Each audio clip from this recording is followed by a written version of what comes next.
अच्छा, तो अगर आपसे भी कबाब बनाकर फ्राई करते टाइम टूट जाते हैं या फ्राई होने के बाद सुकड़ के साइज़ में छोटे हो जाते हैं या अंदर से खुश्क और कड़क से रह जाते हैं, तो आज इंशाल्लाह आपकी ये सारी शिकायत दूर होने वाली हैं। आज आपके साथ शेयर करने लगी हूँ कबाब की एक इतनी बेहतरीन और ज़बरदस्त सी रेसिपी। आज हम बनाने लगे हैं दही वाले कबाब। बिस्मिल्लाहिर्रहमानिर्रहीम, अस्सलाम वालेकुम and welcome back to my YouTube channel. मैं हूँ सिद्रा और आज आपके साथ एक ऐसे कबाब की रेसिपी शेयर करी हूँ जो बहुत ही जूसी और मुंह में घुल जाने वाले हैं। बनाने के बाद भी अपने साइज़ पे बरकरार रहेंगे और अंदर से बहुत ही सॉफ्ट और जूसी होंगे। तो फिर आइए बिना टाइम ज़ाया किए रेसिपी शुरू करते हैं। तो यहाँ मेरे पास 1 किलो के करीब बीफ का कीमा मौजूद है। तो इसके अंदर सबसे पहले मैं ऐड करने लगी हूँ 1 टेबल स्पून भर के अदरक लहसुन का पेस्ट। 1 टेबल स्पून पपीते का पेस्ट शामिल किया है, नहीं है तो कचरी पाउडर का इस्तेमाल करें। 1 टेबल स्पून नमक, लाल मिर्ची का पाउडर 1 चम्मच, आधा चम्मच हल्दी, धनिया पाउडर 1 चम्मच, ज़ीरा जाएगा 1 चम्मच। साथ ही मैं ऐड करने लगी हूँ इसमें बेसन 2 टेबल स्पून के करीब।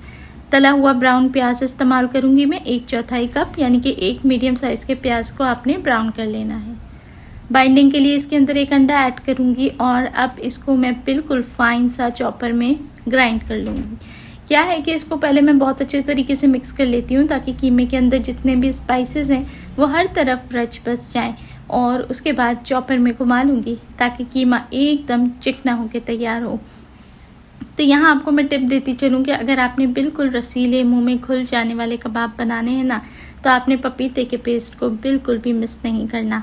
अगर वो नहीं है तो इसकी जगह पे कचरी पाउडर का इस्तेमाल करें और बेसन आपने सिर्फ 2 ही टेबल स्पून ऐड करना है, इससे ज़्यादा नहीं।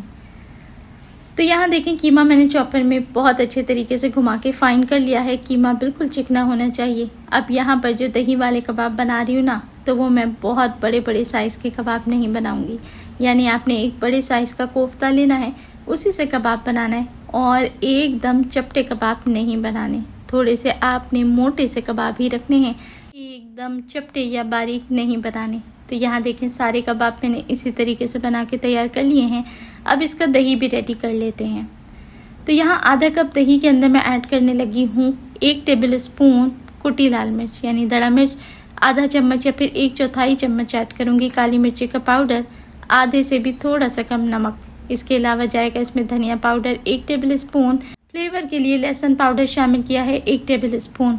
अब 2 लीमू का मुकम्मल रस इसके अंदर मैं ऐड करूँगी और अच्छे तरीके से इसे मिक्स कर लेंगे। पानी ऐड करने की इसके अंदर कोई भी ज़रूरत नहीं है। बहुत अच्छे से मिक्स करना है कि दही के अंदर दाना या गुठली नहीं रहनी चाहिए। एकदम सिल्की और स्मूथ सा दही तैयार करें। यह हमारा चटखारेदार चटपटा सा दही बन के तैयार है और इसी की वजह से हमारे कबाब अपने साइज़ पे बरकरार रहेंगे और बहुत ही जूसी बन के तैयार होंगे। चलें जी, अब बारी आती है कबाबों को फ्राई करने की। बहुत ज़्यादा तेल इस्तेमाल करने की ज़रूरत नहीं। तवे पे बिल्कुल ज़रूरत के मुताबिक ही कुकिंग ऑयल ऐड करें और उसके अंदर कबाबों को फ्राई करें।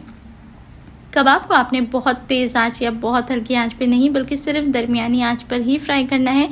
असल खेल आंच का भी होता है। अगर आप इसको बहुत तेज़ आंच पे फ्राई करेंगे ना, तो कबाब एकदम से सख्त हो जाएंगे और फिर उनको एक तरफ से आप सेकते रहेंगे और दूसरी तरफ से वो जल जाते हैं।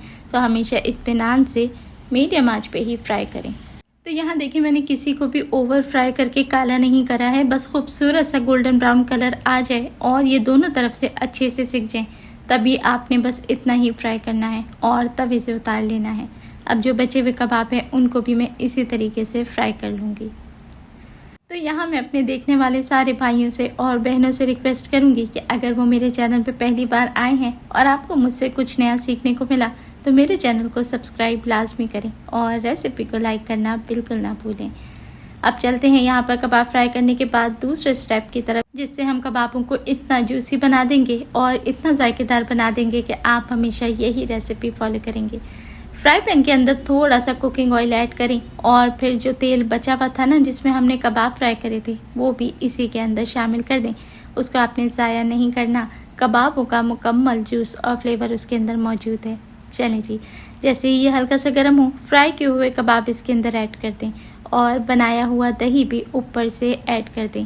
यहाँ पर आपने आँच को बिल्कुल लो मीडियम रखना है। तो यहाँ पर सब्जियाँ भी इसके साथ सौते करके सर्व की जाती हैं। तो वेजिटेबल्स आपकी अपनी चॉइस है। मैंने इसके अंदर सिर्फ प्याज और शिमला मिर्च का इस्तेमाल किया है, जिसे मैंने जूलियन कट में यानी बारीक और लंबा काट लिया है। आप इसकी जगह गाजर और कैबेज का इस्तेमाल भी कर सकते हैं। चलें जी, बिल्कुल धीमी आंच के ऊपर आपने अलट पलटते हुए अच्छे से फ्राई करना है।